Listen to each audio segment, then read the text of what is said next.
Hey everybody, welcome to Red Zone. Sean Brown, Michael Johnson here with you. Time for Week 12 picks, but before that, we want to address a tragedy that happened over the weekend. Yeah, so I'm sure a lot of you have heard about the Virginia football team and the tragic news that happened just over the weekend. And 3 players were shot and killed. One was wide receiver Lavelle Davis. He has so far played in 8 games this year.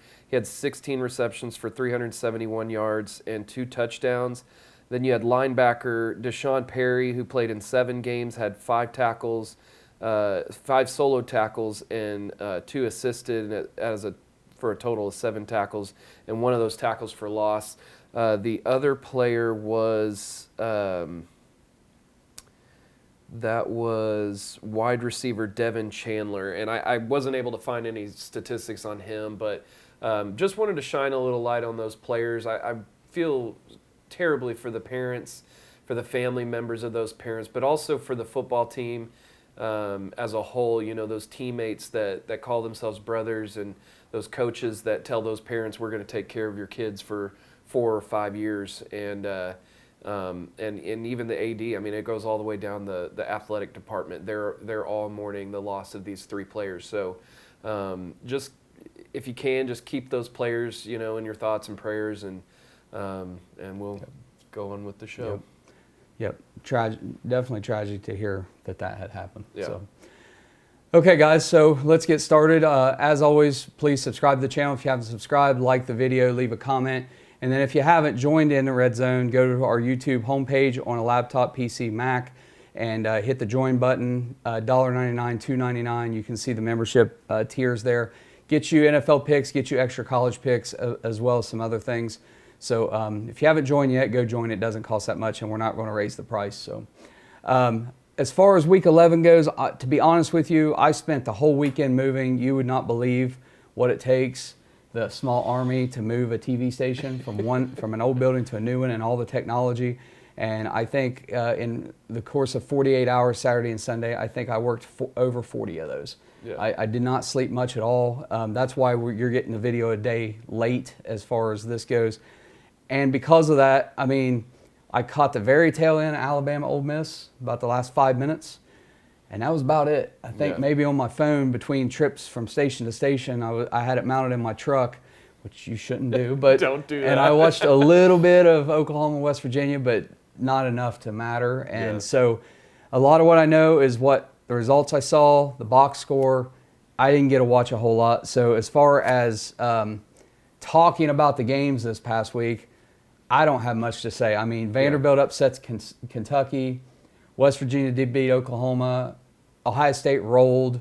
There were some other games in there, but really, I mean, I'm ready to get into the Week 12 picks. But you can go whatever you saw. I had to watch the OU game on my trusty phone because over the weekend, and I think I mentioned it in last week's show that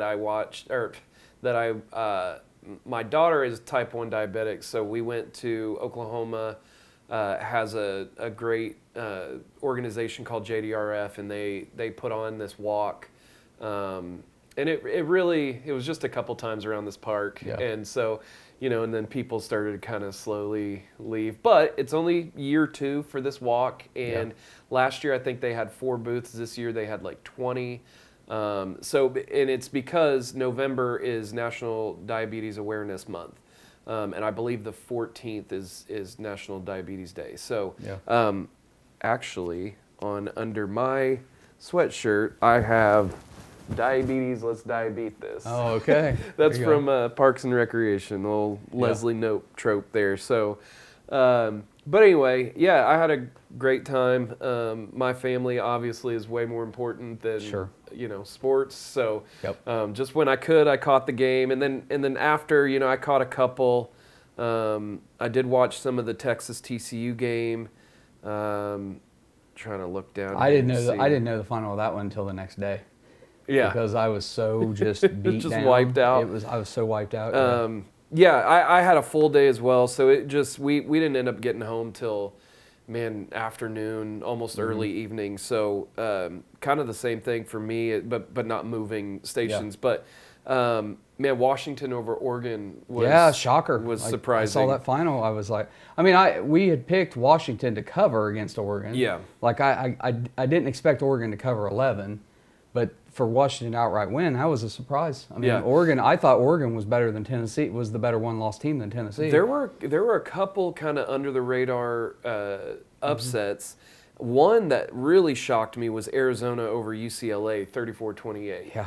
So That's surprising. Yeah, in that game, Dorian Thompson-Robinson goes 26 for 39, 245 yards, 1 touchdown, but a QBR of 37.3. It's just that time of year where the injuries are setting in big time. They're really having Yeah. an effect on teams. And Well, the thing is, with OU, they have gotten most of their players. They were without Key Lawrence, one of their starting safeties.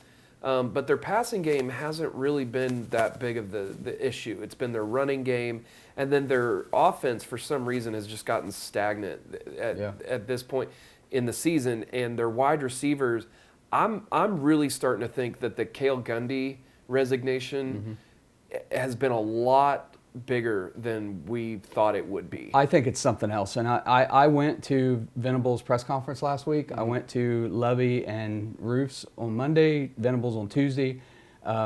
If you're watching this, it's Tuesday. I'm going to Venables again for that press conference. But last week, Venables said something, Roof, they all talked about it. They all talked about analytics.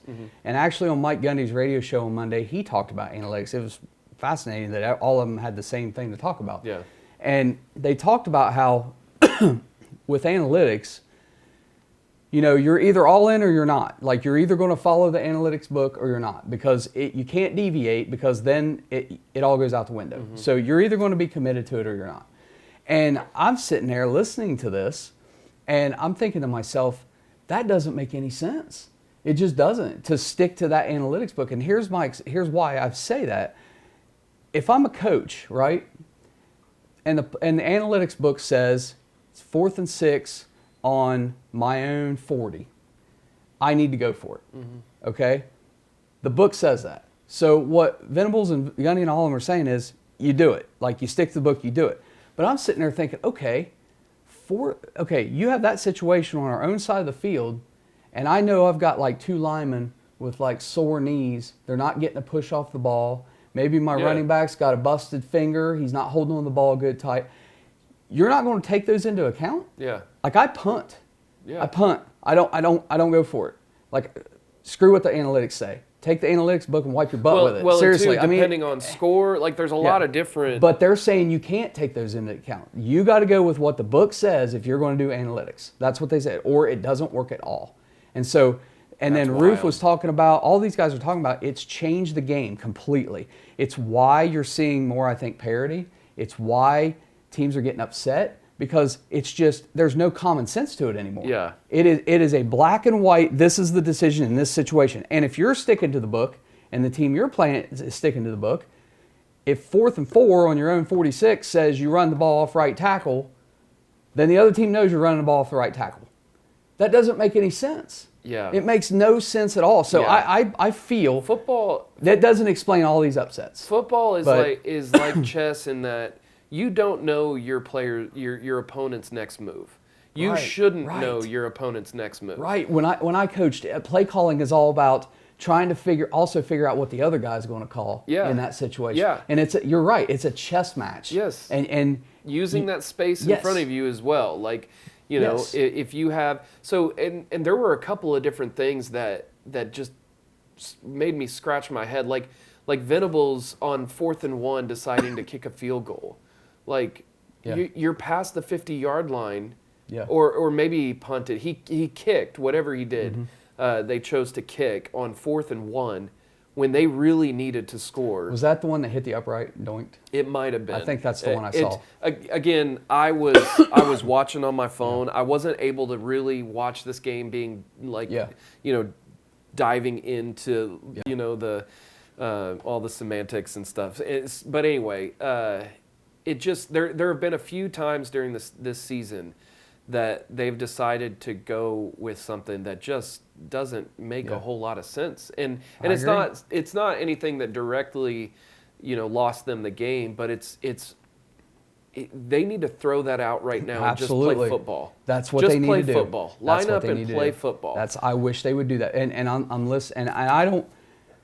When you listen to Ted Roof, like during those press conferences, the guy clearly knows his X's and O's. Yeah. He's clearly a very smart guy. Yeah. But I'll tell you what, there is nothing about listening to him talk that is inspiring.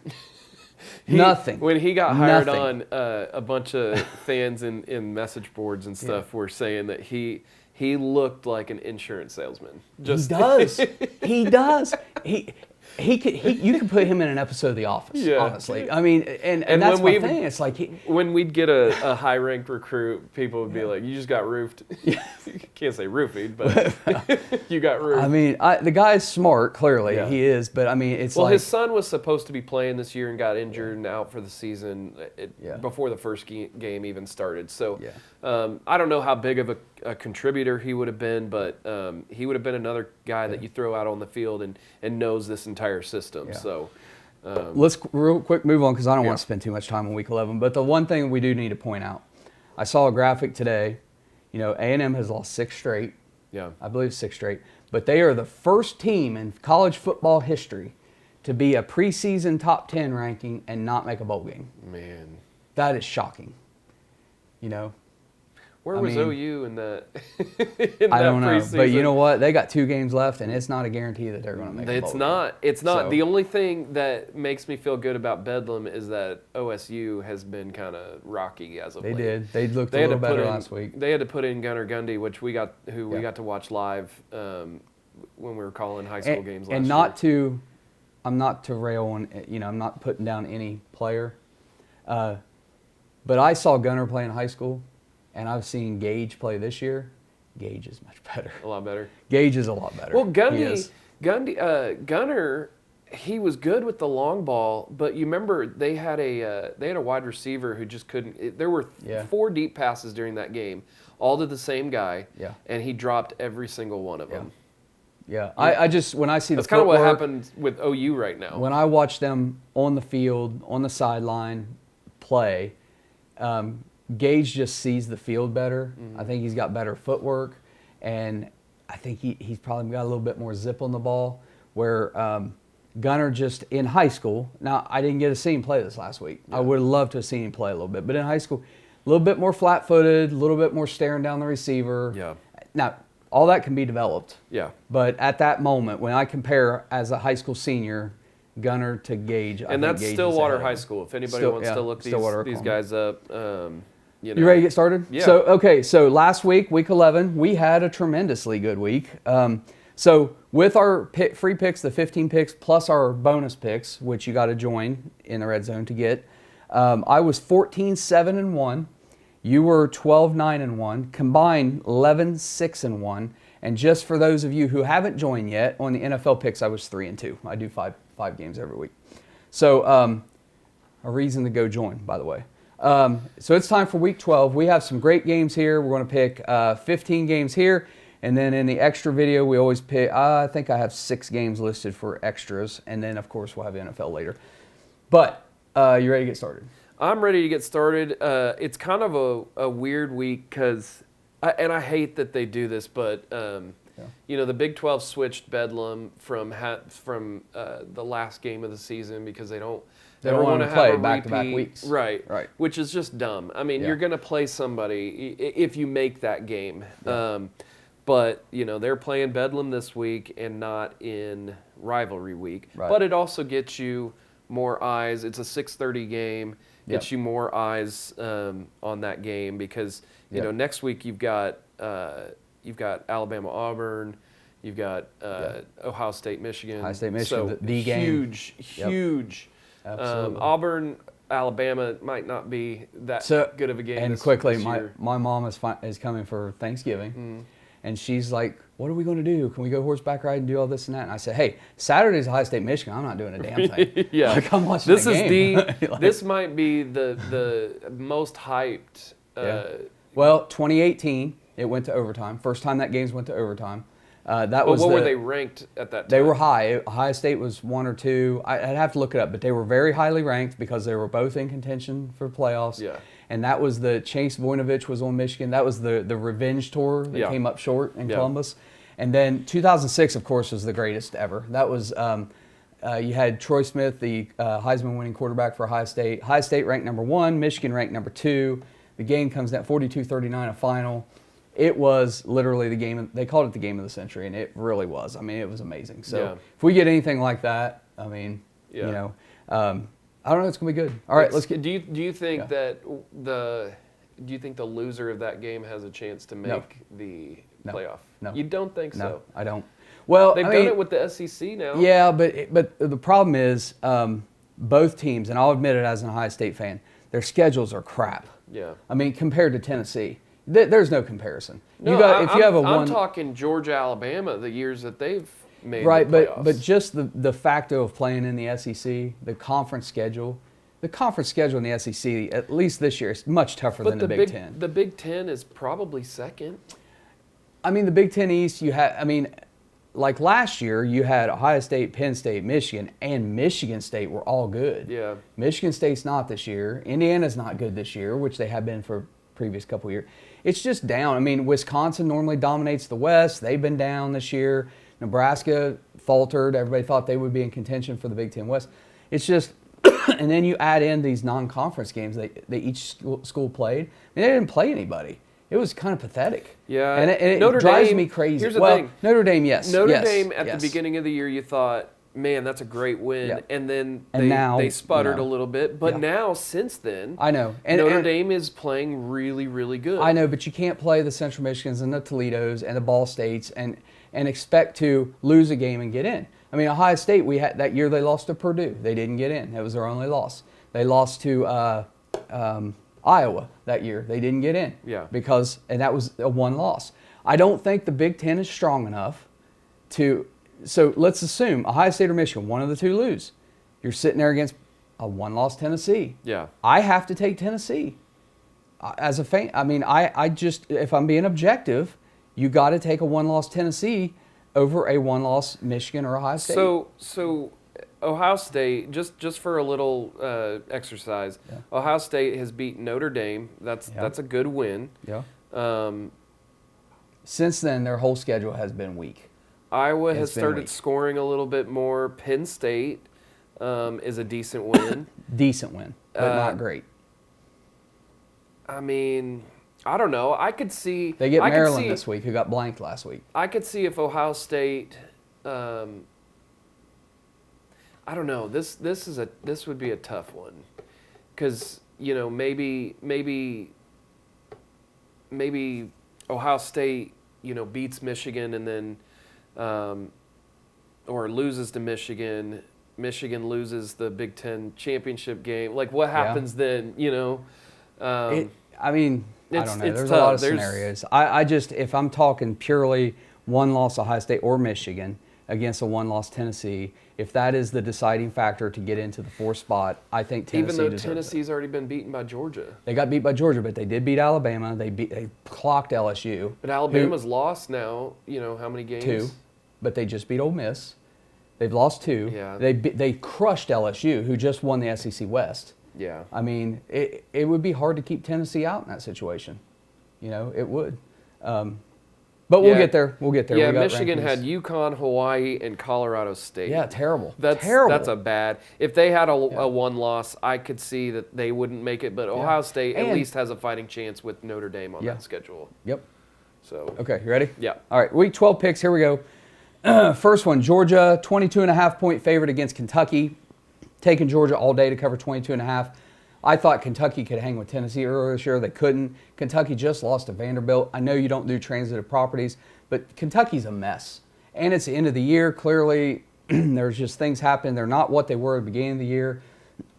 For all intents and purposes, we call it on this show Marylanding. Yeah. I mean, they've Maryland right off the cliff. So I got Georgia covering 22.5. I don't need citing stats to know that Georgia is good enough to beat them by 30. Where's that game? Is that a late game? It's a late game, yeah. Okay, we're going.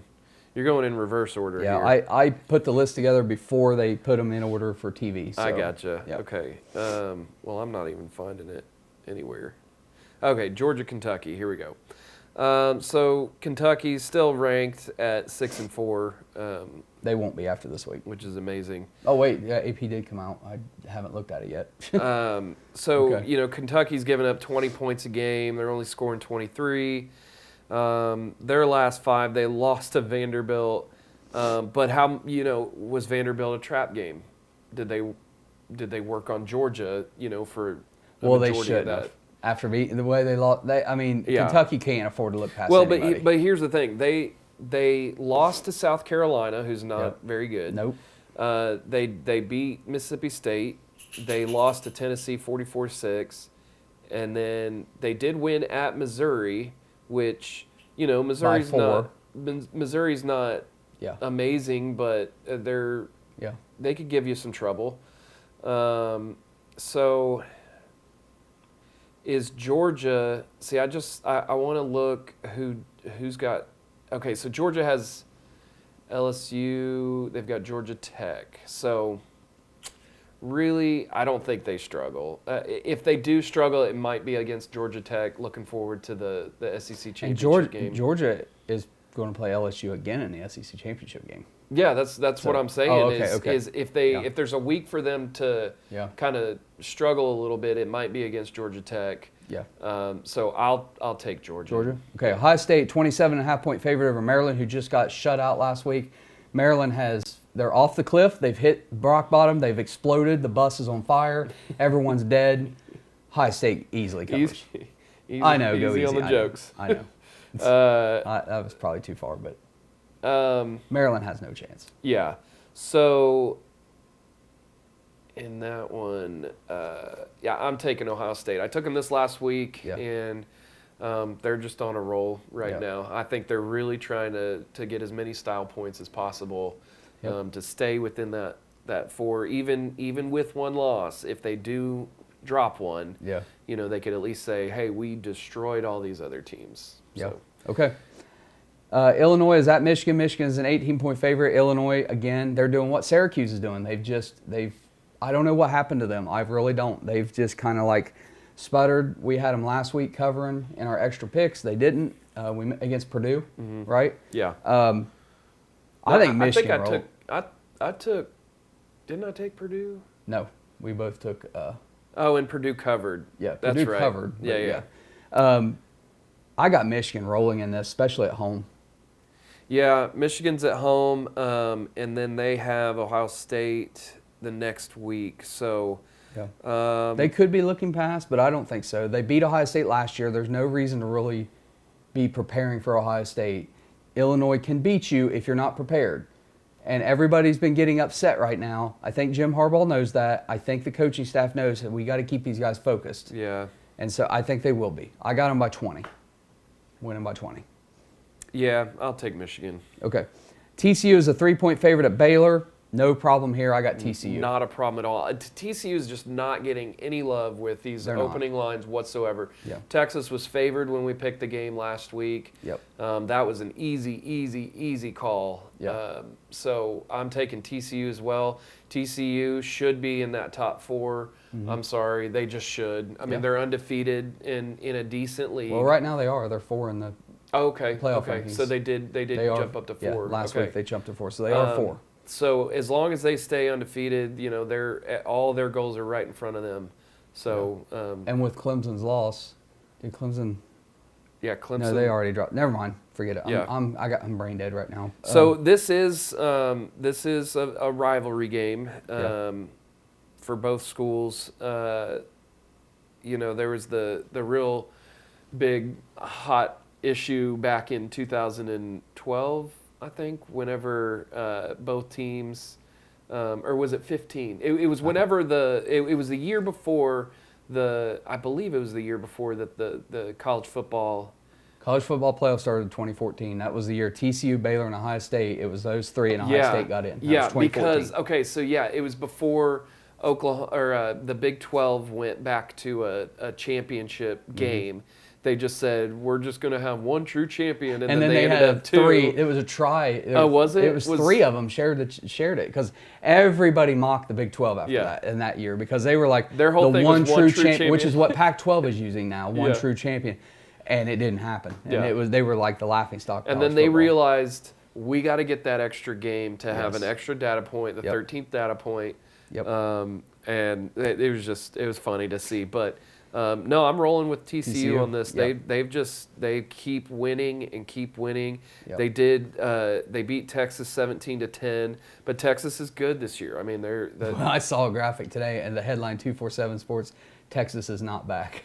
I mean, they're getting there. They're better than they've been last couple years. They really are getting there. But, you know, they're going to play in a respectable bowl game this year, ish. But they're at least doing better than Oklahoma right now. Okay, so you got TCU. Yes. Tennessee, 21.5-point favorite against South Carolina. South Carolina, I believe, got beat again last week. Tennessee scored 66 in their game. Yeah. I mean, their offense is just on a roll. I don't see them slowing down. 21.5. Yeah, they're going to roll South Carolina by more than that. Yeah. I got Tennessee. I believe I took Mizzou. I took Missouri because I just thought that we both did. Yep. Yeah, that was a bad pick. Yep. And I think Missouri's better than South Carolina. I thought that there would be a little bit of a hangover from Georgia beating them, but I don't think that. I really don't think that South Carolina. I mean, if Florida beat South Carolina 38-6, I can just imagine what Tennessee is going to do to them. Tennessee's trying to get back up there. You know, if one of these teams up there slips, if TCU slips up or anything, they won't have the championship game because that's obviously going to Georgia. But, one-loss SEC teams have made it in. And let's be frank. And non-conference champions. TCU drops a game, they don't have a chance as a one-loss team. They're out. Yeah. They do not have a chance. Okay, so we both took Tennessee here to cover? Yep. All right, next one, Utah, Oregon. Oregon is a 3-point favorite. Oregon coming off the loss to Washington. But Penix Jr. and that Washington offense is pretty good. They really are. Yeah. Bo Nix got banged up at the end, is from what I heard. Utah does go on the road. You know, they have been dealing with a lot of injuries. I don't know how healthy they really are. I wish I had more time to look into all this, but just my gut tells me at home that Oregon bounces back. They don't lose 2 in a row, and you know what? I'll pause on that. Pause on that. If Utah was a favorite, I'd easily call that. I'm going to take Utah. I'm taking Utah. Because it might be a 1-point game. It might be a 1-point Oregon win. Yeah. So I got to take Utah on the points. Oregon drops their second game to Washington.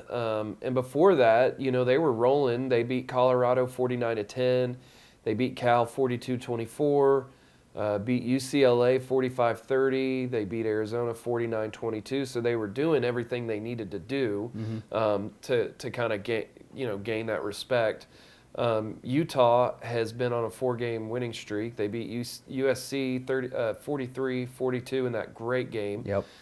They're at Utah. They went up to Washington State, beat them 21-17, beat Arizona 45-20. Then they beat Stanford 42-7, which seeing both these teams just whip Arizona just boggles my mind how Arizona could come in and beat UCLA like they did. I'm gonna take Utah. I just think physicality, mental toughness. I give that to Utah. Okay. I give the edge to Utah. All right, next one. This USC, 2.5-point favorite against UCLA. I am a firm believer that UCLA was looking past Arizona to USC. This is what we've been talking about with other games. I firmly believe it. Arizona is not a good football team. They probably spent half the practice every day and during the week practicing against USC. This is the crosstown rivalry. This is the one UCLA has got to win to be relevant again, basically. See, I got UCLA. There were plenty of games that you could go back in when Lincoln Riley was at Oklahoma and say they had no business letting this team hang around. Yep, happened a lot. But there were when it came to trap games, he was usually pretty good at making sure that the team was focused enough that week to get a win. Well, I'm a firm believer the USC team he has this year, not as good as some of those great Oklahoma teams he had. Susceptible. Yeah, So they're definitely susceptible. And Alex Grinch as a defensive coordinator, I don't have any trust in I've him. heard there a lot of or the USC fans that they do have, they're kind of getting tired of Grinch already. And well, rumor has it they're going to break a 2022 attendance record with this game. A whole 400 people are going to show up and watch it. so yeah, they might have to space them out. Well, this is at UCLA. Just right. Well, I'll say LA just does not show up for their college teams. They don't. They don't. Who do you got? I'm taking UCLA. Okay. Sorry, I've picked USC enough this year to let you guys know I'm trying real hard not to be biased. It's nothing against Lincoln Riley. I've had this game circled for weeks, and I really do think you're right that UCLA was looking forward to this game, and that's how they slipped up against Arizona. So I'm not going to ding UCLA too much for that loss against Arizona, even though everybody else that's beaten Arizona has just killed them. Right, I know. Like by 40, but they've scored at least 42 points. All right, let's go on. Miami is at Clemson. Clemson is a 19-point favorite. That scares me. 19. Yeah. Miami's terrible, but that is big because Uiagalelei, it's time to bench him, in my opinion. I think you got to go with whoever else is next in line.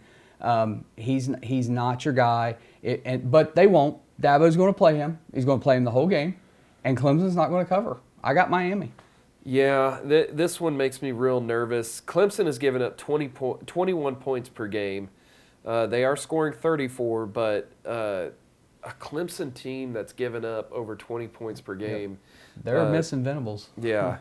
And I'm not Miami's trash this year. They're bad. Yeah. But I just 19's too. I can't. There's no way. I can't take Clemson. What's sad is I look and I see that record of 5-5. That's the same record OU has right now. Yeah. Just like, man, is Oklahoma Miami right now? Well, who would you? Okay, I don't want to get off subject because we do that too much. But who would you rather have a quarterback? Tyler Van Dyke, Dylan Gabriel? Oh, Dylan Gabriel. Okay. Like he's with the inaccuracies. Tyler Van Dyke has thrown for 1,761 yards, 10 touchdowns, 4 interceptions. Right. Okay. The only thing I'm thinking of is when I have watched Miami, he didn't have much around him. Yeah. And if he had a better offensive line and had some better receivers, he might. Gabriel he might has the line. you. His wide receivers are dropping the ball like crazy, which at OU is crazy. But crazy. Yeah, Dylan Gabriel's got 2,217 yards, 16 touchdowns, 4 interceptions. So I would much rather have Dylan Gabriel. Back on track. Yep. Who do you have, Miami or Clemson? I'm gonna take. Man, this is hard. I'm going to take Clemson. Okay. I think I'm going to take Clemson. Okay. It worries me, that 19-point spread, but we haven't really gone different on any games. And, Clemson's sitting there with one loss. Yep. They still have an outside chance of edging their way in there. So, I'm going to take Clemson. All right, Texas is a 9-point favorite against Kansas. Texas, way overvalued in the FPI every week. It's easy pick, easy money. I got Kansas. Kansas is Longhorn kryptonite. Texas just can't beat Kansas. They haven't been able to do it in the past few years when Kansas, it's like their only win. They're not going to do it this year when they got to travel up to Kansas. They're coming off a loss. They're going to get another loss. I'm taking Kansas over Texas. Was outright. That a 9-point spread? 9 point. That's a little too big. I'm going to take Kansas as well, reluctantly, just because you've got Jason Bean in there who has played pretty well. He's got 14 touchdowns so far, 4 interceptions, and he started, not quite midway through the season. I think, let me see, he's played in, I don't see how many games he's played in, but, he's been their quarterback for a while now. Yeah, since week 4. Since week 4, okay. Or week 3, one of the two. But he's been most of the season. I'd like to see him use his legs a little bit more. Against Oklahoma State, he had 4 rushes for 93 yards and a touchdown. And other than that, he went for 41 yards against Oklahoma. Texas could struggle if he starts using his athleticism, because he's very athletic as a quarterback there. But I'll take Kansas. Yeah. Okay, Kansas State is a 7.5-point favorite at West Virginia, the same West Virginia team who has found a quarterback in Green, and they managed playing so much better than JT Daniels. And they managed to get the win.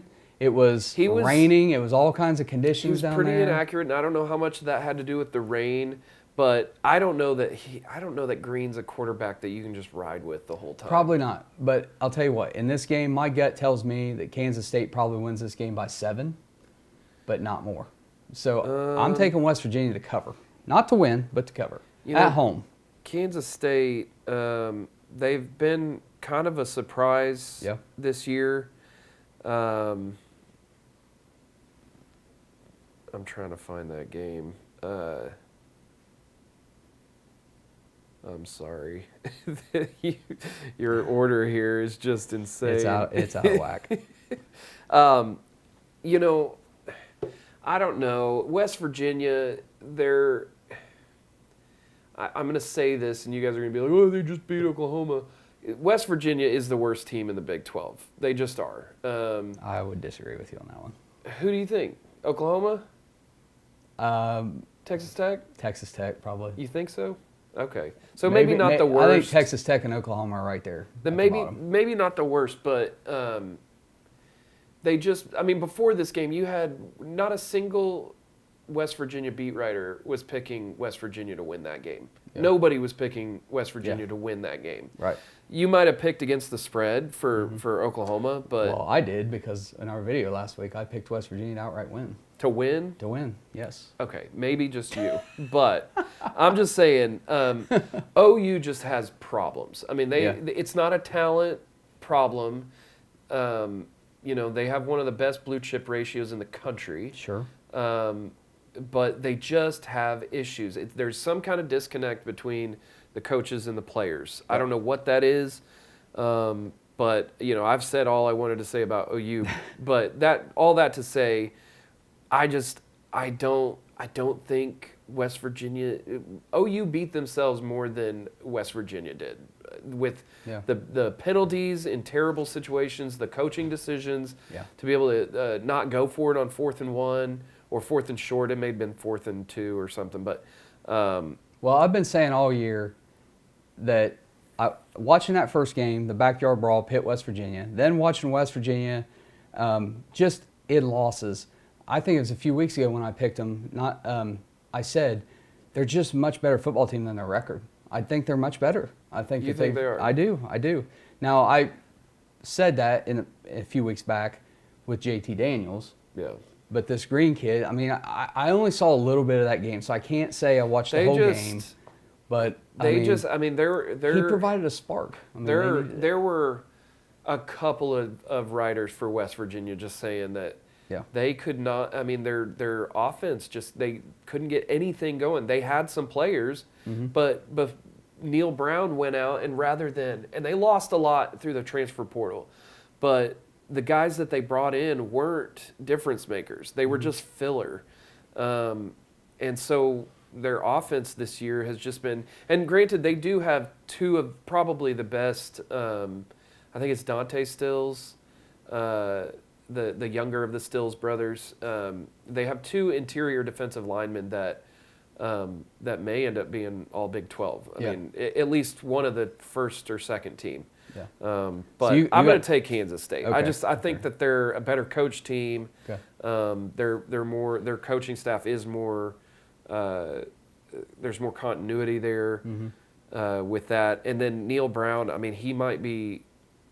When their last game ends, he might be on the first plane out of town. Yeah. They're probably going to get rid of him after this year.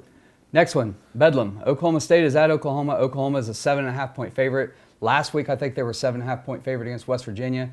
they're a favorite because now Oklahoma's that team that's overranked in the FPI, and now they're getting spreads in their favor when they should not. Yeah. Easy pick for me, lock Oklahoma State. Yeah, this is, I'm taking Oklahoma State as well. Oklahoma State realistically should probably be like a 3-point favorite here. Yes, that's what I think. It is in Norman, and that's the only reason why I give it a 3-point to Oklahoma State. So I mean, you look at every aspect of the teams when you match them up and you've watched them play. To me, Oklahoma State has the better quarterback.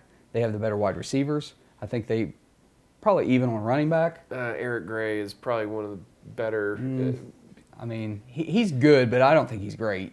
Okay. I mean, he's not great. I mean, not great. He's not great. He's a good running back. He's not great. He just went for over 200 yards this last week. I know, but that's one game. You know, he's over 1,000 yards on the year. I know, but there's a lot of guys over 1,000. So I just don't see him as a great. Go watch film on him because he's turned a corner this year. Yeah. And I think this is what I defensively, thought he would have been last year. Oklahoma State, when they have their guys, they're better on defense too. Even though they haven't been great this year, they're still better than Oklahoma on defense. So I think across the board, I think the only place that Oklahoma is clearly better than Oklahoma State is on special teams. And that's even. I mean, they missed a couple of kicks, like field goals. Yeah, but in those conditions against West Virginia, that one, like those conditions, you just can't blame the kicker. I would give probably DBs to Oklahoma and front seven to Oklahoma State. But I think it's an easy pick to pick Oklahoma State. Yeah. So. 7.5. I mean, that's just this game. Bedlam. I know the record doesn't indicate this, but anything can happen score-wise. It could be, back and forth, and the last person who has the ball ends up winning the game, or it could be a flat-out blowout for one of the two teams. So, we both have Oklahoma State. More than likely, Oklahoma. If it is a blowout, that's just what history will tell you. But I don't think that's going to be the case. All right, next game. Iowa is at Minnesota. Minnesota is a 2.5-point favorite. Kind of going back and forth on this because Iowa's managed to score some points. But I am not going to make my pick based on that they're going to be able to score a lot against Minnesota. I like Minnesota. Minnesota is a decent football team. They are pretty good. They're not going to score 30 or more, more than likely against Iowa's defense. But I do like Minnesota cover 2.5. Iowa has kind of shown to have one of the better, and I don't know if it's just they went against Purdue and shut them down. Yeah. So Iowa's defense. So the difference, Purdue is 100% throw the ball, whereas Minnesota is more balanced, especially with Ibrahim. Yeah. Yeah. So that is true, but I think Iowa just got enough to be able to. Ibrahim just seems like he can do whatever he wants to. There was a game earlier this year that he went for like 240-some yards. And, I mean, they just kept handing him the ball because the other team couldn't stop it. Right. So You're taking Iowa? I don't know. Just because Ibrahim's such a game breaker, and watch him be hurt or something. Let me go back to this last game they just played. If Iowa can shut him down and hold him to 40 yards, then Iowa might be able to. But Iowa's also got to figure out a way to score against Minnesota. He just had 36 carries for 178 yards and 3 touchdowns against Northwestern. So, I'll take Minnesota. Okay. I don't love it, but if there's a running back that can gain some ground on Iowa, it'd be him. Duke against Pitt. Pitt is a 7.5-point favorite. Pitt's a pretty good football team. Duke is they're underrated. They don't get any love.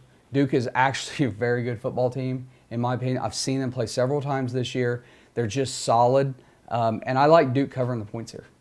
7.5. Could be a 4 to 7 point game, in my opinion.